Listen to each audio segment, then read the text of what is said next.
মিলল না সিএ বার্তা। সিএ নিয়ে কিছুই বললেন না প্রধানমন্ত্রী। আজব যুক্তি শান্তনু ঠাকুরের। সিএ প্রধানমন্ত্রীর দপ্তর নয়, সিএ স্বরাষ্ট্র মন্ত্রকের দপ্তর।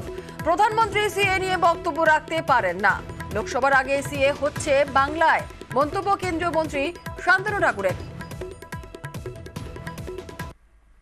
তাদের প্রত্যাশা ছিল কি?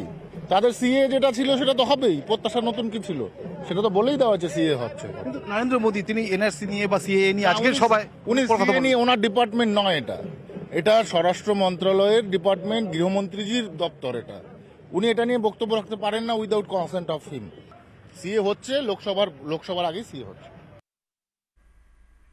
এটা হাস্যকর যুক্তি, মানুষকে বোকা বানানোর চক্রান্ত বিজেপির। শান্তনু ঠাকুরকে পাল্টাতো সুজন চক্রবর্তীর।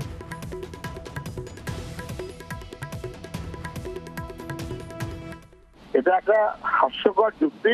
আচ্ছা, সন্দেশখালীর ব্যাপারটা কে দেখবে? প্রধানমন্ত্রী কালকে সন্দেশখালী ভাষণ দিয়েছেন কেন? মানে কোনটা কার ইখতিয়ার? এমনকি বিজেপির নেতারা প্রচার করেছেন যে কৃষ্ণনগরে সব অ্যানাউন্স করে দেওয়ার মতন কোনো সুযোগ ওদের নেই। গোজামিল দিয়ে কিছু একটা বলে ভোট দেবে, কিন্তু আসলে মানুষকে বেনাগরিক করার চক্রান্ত কেন্দ্রীয় সরকারের, সেটা স্পষ্ট হয়ে গেল। স্বরাষ্ট্রমন্ত্রী হোক তার মাথায় প্রধানমন্ত্রী, তিনি কিছু বলতে পারবেন না। বলতে পারবেন এর পয়সা শান্তনু ঠাকুর। এসব ফাজলাম হচ্ছে এগুলো। শান্তনু ঠাকুরের মন্তব্যের সমালোচনায় তৃণমূল। যদি প্রধানমন্ত্রীর দপ্তর না হয় তাহলে সিএ কি জাহাজ দপ্তর? উনি যখন বারবার বলেন সিএ নিয়ে, উনি তো জাহাজ দপ্তরের প্রতিমন্ত্রী। পালাবার পথ পাচ্ছে না এই শান্তনু ঠাকুরদের মতন মিথ্যেবাদী যারা মিথ্যে কথা বলে এসছে এতদিন ধরে।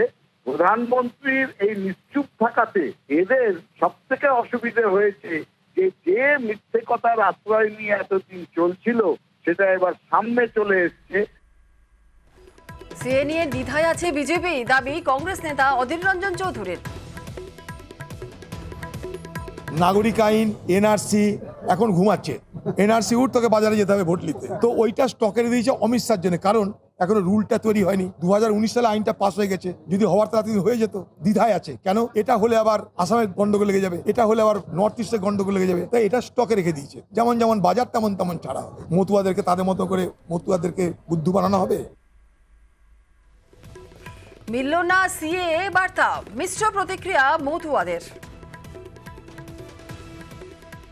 আমরা আজকে খুবই আশা নিয়ে এসেছিলাম, আজকে যদি প্রধানমন্ত্রী বলতো আমরা খুবই খুশি হতাম। উনি আমাদের সম্বন্ধে, মতুয়াদের সম্বন্ধে কোনো কথাই বলেননি, এটা আমার আশা হতো। যদি সিএ নিয়ে বা মতুয়াদের সম্পর্কে একটু কথা তুলতো তাহলে আমাদের মনে কিছুটা আশা আসতো এবং আমরা সেখানে নিরাশা হচ্ছি এটা আমাদের ধারণা হতো না। অবশ্যই আমাদের নিয়ে তো কিছু বললো না, তাহলে আমাদের কি হবে?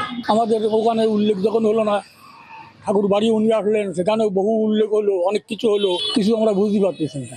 সামনে ভোট, এখন কিছু বললেন মধ্যে আমাদের মনের মধ্যে কিন্তু একটা ক্ষোভ দানা বেঁধে উঠছে ভিতরে। স্বরাষ্ট্রমন্ত্রী এসেছিলেন ঠাকুরনগরে, সে সময় আমরা আশা করে গিয়েছিলাম, আমরা এখান থেকে 18খানা বাস নিয়ে গেলাম, কিন্তু আমরা নিরাশ হয়ে ফিরে এলাম। আশা করেছিলাম যে মতুয়াদের নিয়ে উনি কিছু বলবেন, উনি কিছু করছেন বা আগামী দিনে কিছু করবেন, সে আশা আমাদের ছিল, কিন্তু সেই আশা আমরা নিরাশ হচ্ছি।